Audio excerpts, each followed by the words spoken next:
Que contient une farine industrielle?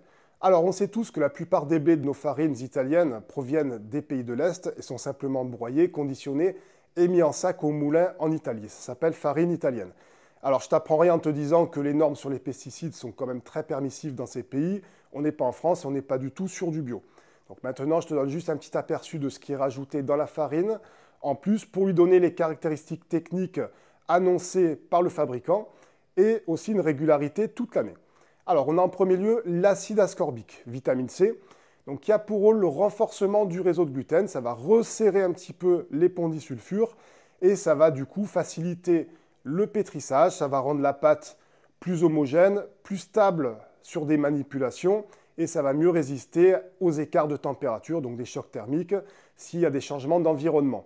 Il y aura aussi une meilleure rétention d'eau, donc meilleur développement à la cuisson. Alors ça, c'est génial. Par contre, inconvénient, pour les gens qui sont fragiles comme moi, avec un gluten plus tenace, qu'est-ce qui se passe?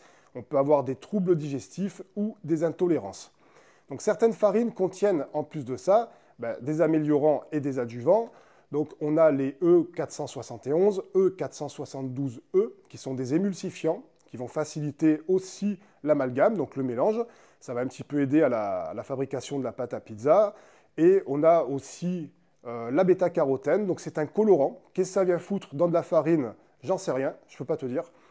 Ensuite, on peut retrouver aussi, alors attention, c'est l'enzyme xylazane.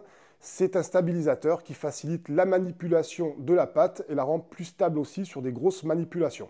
Par contre, ça va donner des allergies, des rougeurs et des irritations. On a aussi les alpha-bétamylases, bon ça c'est pas grave, c'est juste pour la fermentation.